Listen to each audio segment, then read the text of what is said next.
with Ben Darnell. Bill Reiter joins us now from CBS Sports. And usually I'm on his show, but now he's on my show. Oh, yeah. And I talk baseball on his show, and he talks NBA on our show. We have the NBA Finals, the Pacers and the Oklahoma City Thunder. And, Bill, how are you, buddy?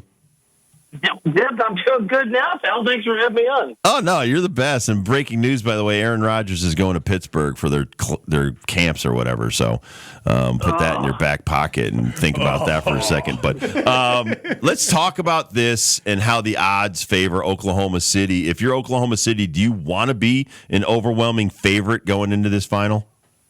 No, I don't think you do. I don't think you ever do, especially when you're a young team. And look, no disrespect. The Thunder are great. They're amazing. SGA's amazing. But this is their first time as a group and largely as individuals getting to this point, Rob. And I think I'd rather be a young, inexperienced Pacers team who no one expects anything of than a young, inexperienced Thunder team where if you don't win and win decisively, people are going to call it a failure. Is Mark Dagnall a good coach? It's such a good question.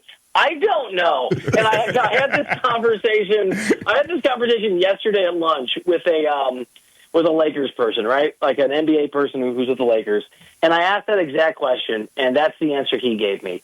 It's really hard to tell. I mean, look, he's in the finals.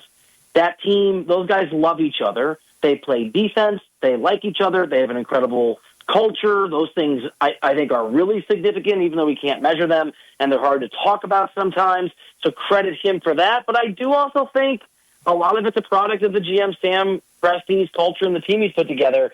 So I don't know, and I guess it sort of doesn't matter yet because here they are, and he's been a part of that.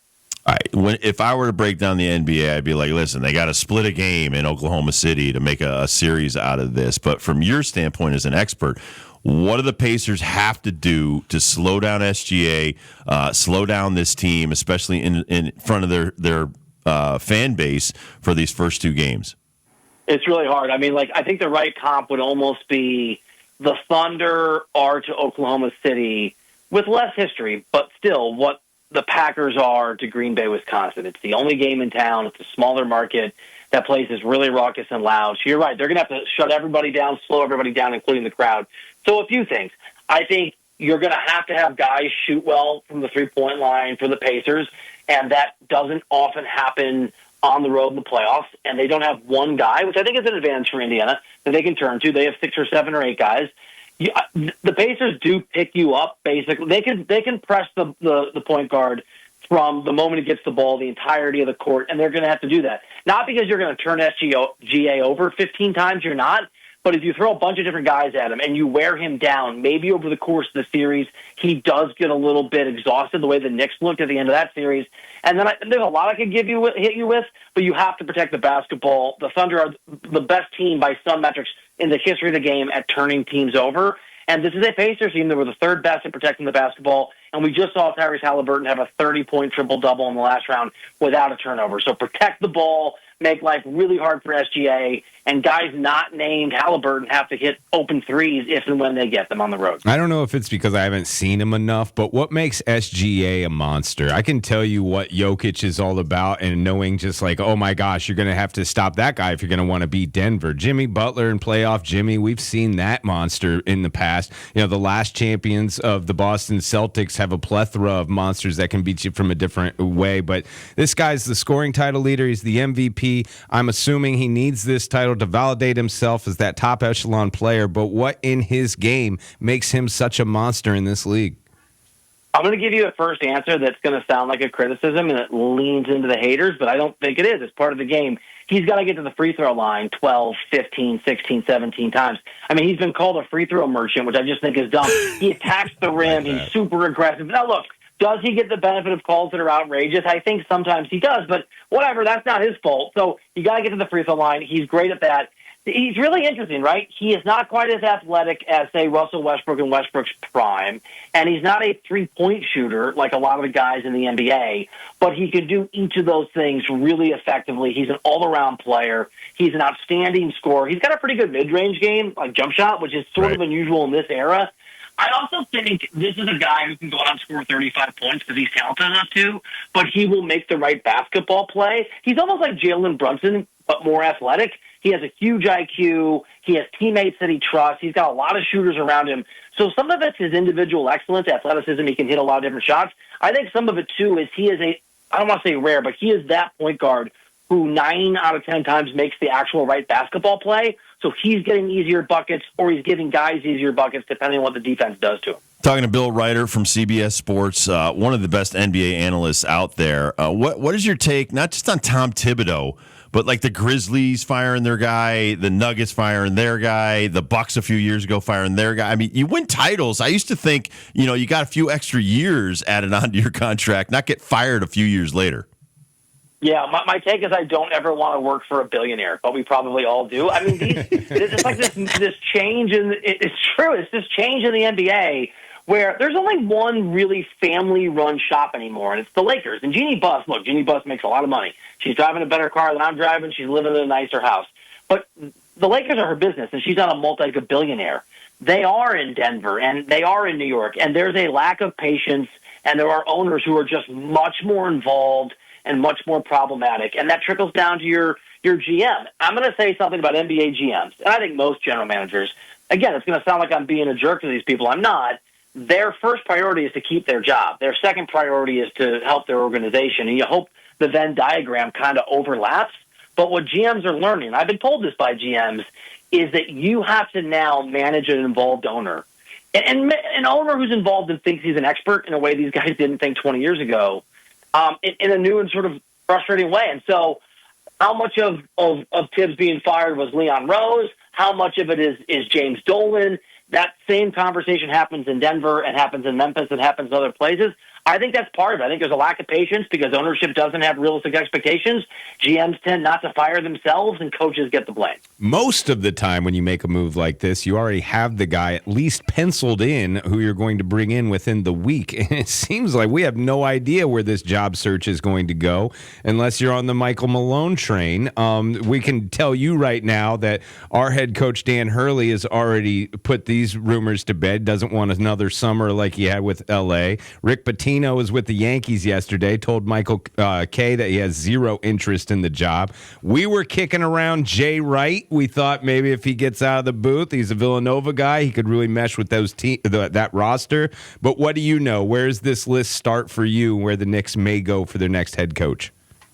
I think they would like Jay Wright. I think that Nova Knicks thing is real.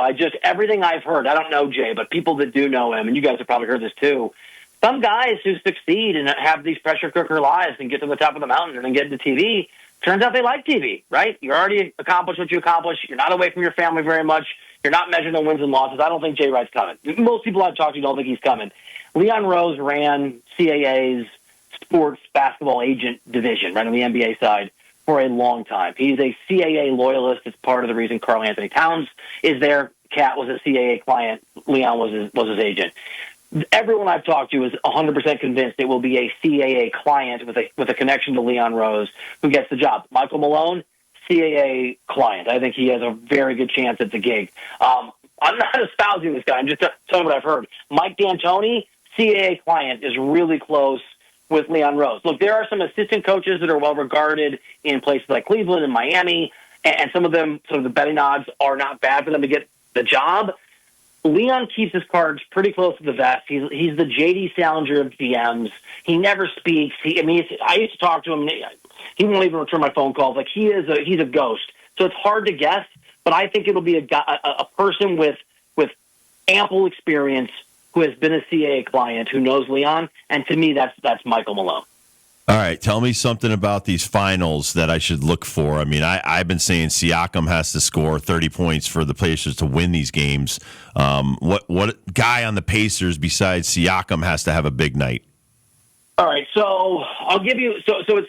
I think Halliburton's the obvious one, right? But I'll give you Halliburton has to have games of 2 or 3 turnovers or less, and 10 or more assists in games that the Pacers can win. By the way, I think the Pacers can win the series. I'm the only person in America that thinks the Pacers can win the series. But Halliburton has to do that. And then this is a really interesting part of the NBA. I personally think, and Adam Silver just said this yesterday, that we are past the big three, big two superstar era of the NBA. The NBA, the league, created the CBA in the format it is now to get outcomes like this. They think, not this series, no one's going to watch this series, but they think in 5 or 6 years, this is a loss leader to actually convince people that games matter and it's not just the same 3 teams every year. And so I think a part of that new era is it's going to be teams that are really deep. And the Thunder are really deep, even though SGA is an MVP. So I actually think Siakam has to have games where he scores a lot of points.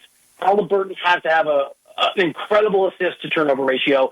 And then it's sort of pick your poison. I mean, there are a number of guys on that Pacers team who can be stars and only have to do it one night because that's the model that Carlisle works under. And so just look at that roster, and some of those other guys only once are going to have to go off, hit a bunch of threes, have 25-point games.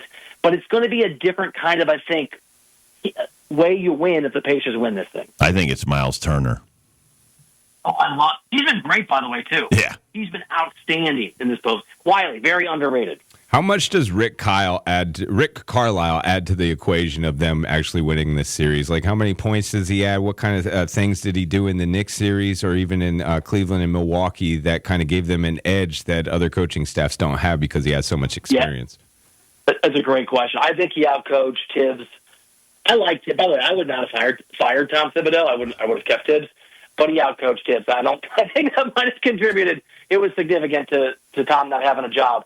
How many points? It's a really good question. I mean, look, he has created this culture where you play 7 or 8 or 9 guys, and Halliburton and Siakam are the stars, but there are multiple nights where they've won big games where neither of those guys have been the dominant player. They move the ball, they all play defense, they can all shoot. That's a Rick Carlisle creation. So if you include of what he's built, it's plus, he's good for 5 points a game, but if you just sort of go off his advantage over Dagnall in this series, I don't know, 2 or 3 points here or there. So if the series is close, I think he's good enough. If the Pacers are good enough to be within striking distance of the Thunder, then Carlisle could be a difference maker in who wins the series. If the Thunder just blow them out like everybody else at home by 20 points every game, it won't matter. How's the Shohei mania going out there in L.A.? Shohei. Oh my God, it's amazing! It's amazing. It is absolutely incredible. My son. I mean, this is a sample size of 1, but my kid, Henry, who's almost 13, he was an Angels fan. Now he's a Dodgers fan. He's just an Ohtani fan. Yeah. I mean, it is what everybody talks. Here's the thing. He's a crossover star. You guys know this. He's like Conor McGregor was or Tiger Woods for those of us. I'm not a big golfer. I play tennis or whoever else I'm supposed to point to. But it's a major sport.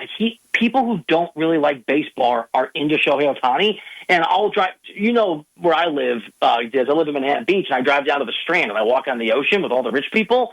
And if I take my earbuds out and I walk a mile up and down with all the rich people, They're either talking about their portfolios and their third houses, God bless them, or they're talking about Shohei Ohtani. I cannot walk a mile on the Strand without hearing a tech bro celebrate his life and without hearing a Shohei Ohtani conversation. Unreal. We love this guy and just really how he carries himself and goes about it. But I've got a sneaking suspicion, Reiter, that he knows English. He does not need an interview. Shohei. Yeah. I just saw an interview with him and Roberts were just hanging out in the office. There's no interpreter to be found, and all of a sudden he knows like Ichiro. Exactly what Dave Roberts is saying. Yep. Oh, is it too soon to make this joke? I'm going to make it, even if it is too soon. I mean, I think he knew English before his interpreter stole money from him, right? Oh, yeah, absolutely. No joke. That's facts. Absolutely. Yeah. Those are facts. Yeah. Reiter, you are the best, my man. Yeah, man. Give me a call anytime you need me, brother. You got it, Dibbs. Thank you, guys. All right, be well. Thanks, Take care of that family. Bill Reiter, everybody. Reiter than you got to listen to his show because he's one of the most opinionated guys. Follow him on social, too. Yeah, I mean, he will hammer LeBron. He will hammer anybody, out in L.A., which is very dangerous for you. And that's why I respect this guy, man. He pulls no punches. We'll take a quick break. We'll come back. We'll do the first Dibs question of the day. It's the Rob Dibble Show with Ben Darnell on your afternoon drive.